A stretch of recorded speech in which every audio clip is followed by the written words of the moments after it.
RBC 12th class राजनीति विज्ञान के जो मोस्ट इंपॉर्टेंट क्वेश्चन है और पूरा मॉडल पेपर हम आपको सॉल्यूशन करवाने वाले हैं। जो मोस्ट इंपॉर्टेंट क्वेश्चन है उत्कर्ष क्लासेस द्वारा जारी, वो हम आज के इस वीडियो में कराने वाले हैं। तो आप क्या करें, वीडियो को कंप्लीट देखना। तो और आपको इस वीडियो में वो भी क्वेश्चन मिलेंगे जो पिछले सालों में पूछे गए हैं, जो मोस्ट इंपॉर्टेंट है वो भी हम आपको बताएंगे। तो साथियों, फटाफट से हम आज के इस वीडियो को शुरू करते हैं बिना टाइम वेस्ट किए। तो साथियों, पहला क्वेश्चन है, निम्नलिखित प्रश्नों का उत्तर सही विकल्प चयन कर उत्तर पुस्तिका में लिखे। तो पहला क्वेश्चन है, उत्तर अंटार्कटिक संधि संगठन नाटो की स्थापना कब की गई? तो 1962, जो कि ये है ना, ये आरबीसी 2017 में पूछा गया था। ठीक है, तो इसमें ए ऑप्शन है 1962, बी है 1963, सी है 1949 और डी है 1956। तो ये क्वेश्चन मैं काफ़ी बार करवा चुका हूँ हमारे इस यूट्यूब चैनल पर भी, और जो टेलीग्राम ग्रुप है उसमें भी मैं काफ़ी बार करवा चुका हूँ। तो इसका आंसर क्या हो जाएगा? सी हो जाएगा। क्या हो जाएगा? सी आंसर करेक्ट हो जाएगा। शेट ठोक दीजिए, महाकाल का शेट ठोक दीजिए। 5,000 लौटे दिख जाना चाहिए, ये 4,000 के लिए मैं यहाँ पे नहीं खड़ा हूँ। उसके बाद हम नेक्स्ट क्वेश्चन की तरफ बढ़ते हैं। दूसरा क्वेश्चन हमारा, South East Asian Treaty Organization SEATO की स्थापना कब की गई? ये भी मैं बहुत बार करवा चुका हूँ और ये मोस्ट इंपॉर्टेंट क्वेश्चन है। ठीक है, इसका हो जाएगा A option is correct answer हो जाएगा, 1954 हो जाएगा। ठीक है, और उसके बाद हम चलते हैं नेक्स्ट क्वेश्चन की तरफ। सेंट्रल टीटी ऑर्गेनाइजेशन सेंटो की स्थापना किस वर्ष की गई? जो कि ये दोनों सेम क्वेश्चन है, ये बार बार छप गए। ठीक है, इसमें भी क्या होगा आपके ये हो जाएगा। ठीक है, और उसके बाद हम चलते हैं नेक्स्ट क्वेश्चन की तरफ। निम्नलिखित में से वर्तमान समय में कौन सा सैन्य संधि अस्तित्व में है? निम्नलिखित में कौन सा, जो कि अभी पता है आपको कौन सा सक्रिय? नाटो, यूक्रेन और चल रहा है युद्ध, तो उसमें नाटो वो सक्रिय है। ठीक है, किस पर? रूस पर। ठीक है, और गुट निरपेक्ष आंदोलन का प्रथम शिखर सम्मेलन किस देशों में आयोजित किया गया था? तो आप समाचार देखते हो तब तो आपको पता है, क्योंकि आपको टाइम नहीं है। क्या देखते हो? भारत, इंडोनेशिया, युगोस्लाविया और पाकिस्तान। ठीक है, तो इनमें से कौन सा हो गए? युगोस्लाविया। ठीक है, ये हो जाएगा। और उसके गुट निरपेक्ष आंदोलन का प्रथम शिखर सम्मेलन जो कि युगोस्लाविया देश में किया गया था। ठीक है, और उसके बाद हम नेक्स्ट क्वेश्चन की तरफ बढ़ते हैं। बर्लिन की दीवार किस वर्ष बनाई गई थी? बर्लिन की दीवार, तो ये कब बनाई गई थी? 1961 में बनाई गई थी। कब बनाई थी? 1961 में। ये सारे क्वेश्चन है ना आपके चैप्टर फर्स्ट से लिए गए हैं। ठीक है, और सभी चैप्टर के मोस्ट इंपॉर्टेंट क्वेश्चन आपको इस वीडियो में देखने को मिलेंगे। और जर्मनी का एकीकरण किस वर्ष किया गया? जर्मनी का एकीकरण, तो इसमें क्या हो जाएगा? ए ऑप्शन है 1985 और बी है 1990 और सी है 1991 और डी ऑप्शन है जो कि आपका 1989। तो इनमें कौन सा हो जाएगा? 1990 हो जाएगा। क्या हो जाएगा? 1990 is correct answer. B option is correct answer हो जाएगा। क्या हो जाएगा? जर्मनी का एकीकरण 1990 में किया गया। ठीक है, और उसके बाद हमने चलते हैं नेक्स्ट क्वेश्चन की तरफ। भारत ने किस महाशक्ति के साथ 1971 में 20 वर्षीय समझौते पर हस्ताक्षर किए? इम्पोर्टेंट क्वेश्चन है, आ सकता है, तो इसे एक बार जरूर याद कर लेना। तो क्या हो जाएगा? अमेरिका, चीन, सोवियत संघ या फिर ब्रिटेन? तो इनमें से हो जाएगा सी ऑप्शन करेक्ट आंसर हो जाएगा। क्या हो जाएगा? सी हो जाएगा करेक्ट। एक बार कलर चेंज कर लेते हैं हम, सी हो जाएगा। ठीक है, सोवियत संघ हो जाएगा। क्या हो जाएगा? सोवियत संघ। और उसके बाद चलते हैं नेक्स्ट क्वेश्चन। ब्रिटेन बिल्कुल नहीं होगा, अमेरिका भी नहीं होगा, और चीन के साथ तो करता ही नहीं है। गुट निरपेक्ष आंदोलन के संस्थापक वामे एनक्रुमा का संबंध निम्नलिखित में से किस देश से था? ठीक है, तो इसमें क्या हो जाएगा? भारत, मिस्र, युगोस्लाविया या फिर गाना? तो इनमें से क्या हो जाएगा? गाना हो जाएगा। क्या हो जाएगा? गुट निरपेक्ष आंदोलन के संस्थापक वामे एनक्रुमा का संबंध गाना देश से था। क्या था? गाना ये देश है। इसी तरह भारत है, मिस्र है, युगोस्लाविया है, गाना, इसी प्रकार ये देश है। वर्तमान समय में नाटो में कुल सदस्य संख्या कितनी है? सदस्य संख्या कितनी हो गई? 30 हो गई। जो अभी बहुत सारे जो कि देश मिल चुके हैं अभी नाटो में, वर्तमान में अभी मिल गए हैं। ठीक है, और जैसे जर्मनी है, इटली है, वो सारा कुछ अब मिल चुके हैं अब। ठीक है, निम्नलिखित रिक्त स्थानों की पूर्ति कीजिए। दूसरे विश्व युद्ध के दौरान अमेरिका ने जापान के हिरोशिमा और नागासाकी पर वो नामक परमाणु बम गिराए थे। नागासाकी पर कौन सा? फैटमैन वो लिटिल बॉय नामक परमाणु बम गिरे थे। ये बम के नाम हैं जो कि कौन कौन से? फैटमैन और लिटिल बॉय। ठीक है, लिटिल बॉय। ठीक है, और उसके बाद शीत युद्ध वर्ष, मोस्ट इंपॉर्टेंट क्वेश्चन है, कब से कब तक चला? 1945 से 1991 तक चला।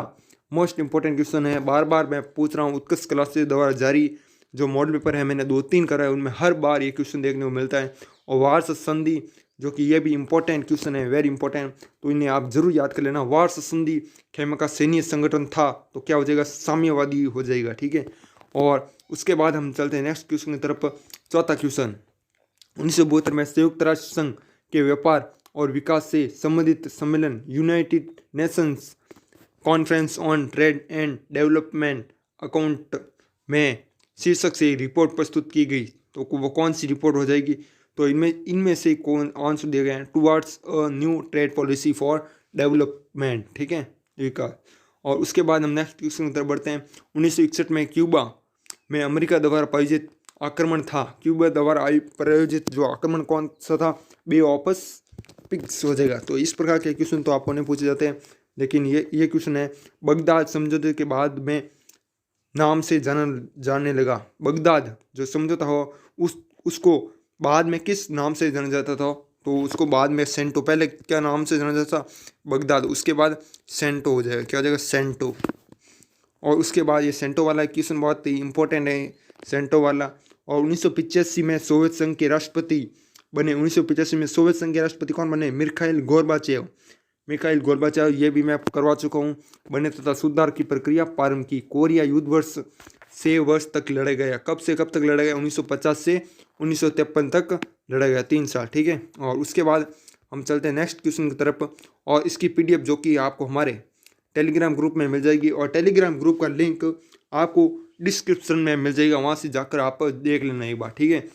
और उसके बाद जो रिक्तस्थान है, ये इसमें है ना सभी चैप्टर दिए गए, ठीक है, ऐसा नहीं कि एक चैप्टर दिए गए, सभी चैप्टर दिए गए। और देख लो ये ध्रुवीयता का अंत, तो कुल मिलाकर सभी दिए गए हैं, आप इन्हें एक बार ज़रूर देख लीजिएगा। और उसके बाद जो कि हम कहाँ पर आ चुके हैं, 9th क्वेश्चन में आ चुके हैं, ठीक है। तो 9th क्वेश्चन है, 1972 में अमेरिका के राष्ट्रपति ने चीन का दौरा किया, कौन सा राष्ट्रपति था, नाम बताना आपको, तो निक्सन हो जाएगा। चीन, अमेरिका के राष्ट्रपति निक्सन ने चीन का जो कि दौरा किया। अफगानिस्तान में सोवियत संघ का हस्तक्षेप वर्ष से वर्ष तक रहा, कब से कब तक रहा, 1979 से 1989 तक, 10 साल तक रहा, ठीक है। तो उसके बाद हम रिक्त स्थान पूर्ति वाले सारे क्वेश्चन हो चुके हैं। अब हम अति लघुरात्मक प्रश्न की ओर बढ़ते हैं। मित्र राष्ट्रों में कौन कौन से देश शामिल थे, तो कौन कौन से मित्र देश में, अमेरिका हो जाएगा, सोवियत संघ हो जाएगा, ब्रिटेन हो जाएगा, फ्रांस हो जाएगा, सभी मित्र राष्ट्र में देश में शामिल है, ठीक है।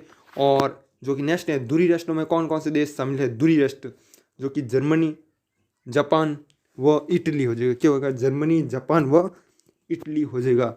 और उसके बाद हम चलते हैं नेक्स्ट क्वेश्चन, जो कि दूसरा विश्व युद्ध कब लड़ा गया था, दूसरा विश्व युद्ध कब लड़ा गया था, तो इनमें क्या हो जाएगा, 1939 से 1945 तक दूसरा विश्व युद्ध लड़ा गया था। और अब हम जो कि 4th क्वेश्चन है हमारा, किस सोवियत राष्ट्रपति ने क्यूबा में अमेरिका के खिलाफ परमाणु मिसाइल तैनात की, तो क्या हो जाएगा, निकिता खुश्चेव हो जाएगा, जो कि किसके राष्ट्रपति थे, किस सोवियत राष्ट्रपति थे ने क्यूबा में अमेरिका के खिलाफ परमाणु मिसाइल तैनात की थी, तो निकिता खुश्चेव हो जाएगा। और उसके बाद जो कि नेक्स्ट क्वेश्चन है, 5th क्वेश्चन है, शीत युद्ध के दौरान कौन से 2 गुट बने थे, शीत युद्ध हुआ था उसमें कौन कौन से 2 गुट बने थे, तो एक तो बना पूंजीवादी गुट और साम्यवादी गुट।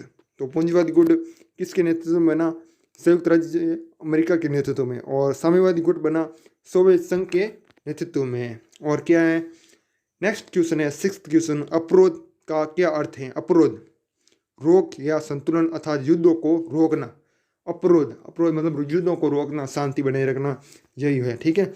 और उसके बाद है 7th क्वेश्चन हमारा, गुट निरपेक्ष आंदोलन के कर्णधार जो कि कौन कौन थे, तो इनमें क्या हो जाएगा, पंडित जवाहरलाल नेहरू है, जो कि भारत से हैं, और गमाल अब्दुल नसीर है, मिस्र है, जोसेफ ब्रांज टिटो है, यूगोस्लाविया है, ठीक है, यूगोस्लाविया। और ये 3 थे, ठीक है, एक तो भारत का था, एक मिस्र का था, एक यूगोस्लाविया था। कौन कौन थे, पंडित जवाहरलाल नेहरू, गमाल अब्दुल नसीर और जोसेफ ब्रांज टिटो, और ठीक है। और अब 8th क्वेश्चन है, गुट निरपेक्ष आंदोलन की नींव किस सम्मेलन में स्थापित हुई, तो क्या हो जाएगा, बांडुंग सम्मेलन। कहाँ हुआ था, इंडोनेशिया में। कब हुआ था, 1955 में। कौन सा आंदोलन हुआ था, गुट निरपेक्ष आंदोलन, ठीक है, जो कि उसकी नींव। और प्रथम गुट निरपेक्ष शिखर सम्मेलन कितने देशों ने भाग लिया? प्रथम गुट निरपेक्ष शिखर सम्मेलन हुआ ना, कितने देशों ने भाग लिया उसमें? तो किसमें थे, कितने थे? 25 देशों ने। तो इसमें आपको एक याद रखना है, ये सम्मेलन यूगोस्लाविया की राजधानी बेलग्रेड में 1961 में आयोजित किया गया था। ये 1961 में किया गया था।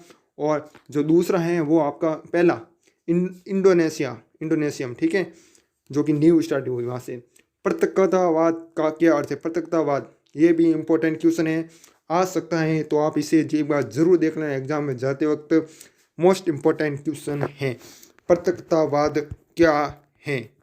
मोस्ट इम्पोर्टेंट, किसी राष्ट्र द्वारा अंतर्राष्ट्रीय मामलों से अपने आप को पूरी तरह से काट कर रखना, जैसे अभी भारत हैं, जो कि अभी यूक्रेन और रशिया के बीच में युद्ध चल रहा है, तो उसमें जो कि भारत पूरी तरह अलग है। अमेरिका यूक्रेन के साथ है, लेकिन भारत पूरी तरह अलग है। इसको कहते हैं पृथकतावाद, जो कि अपने आप को अंतर्राष्ट्रीय मामलों से पूरी तरह से काट कर अलग रखना।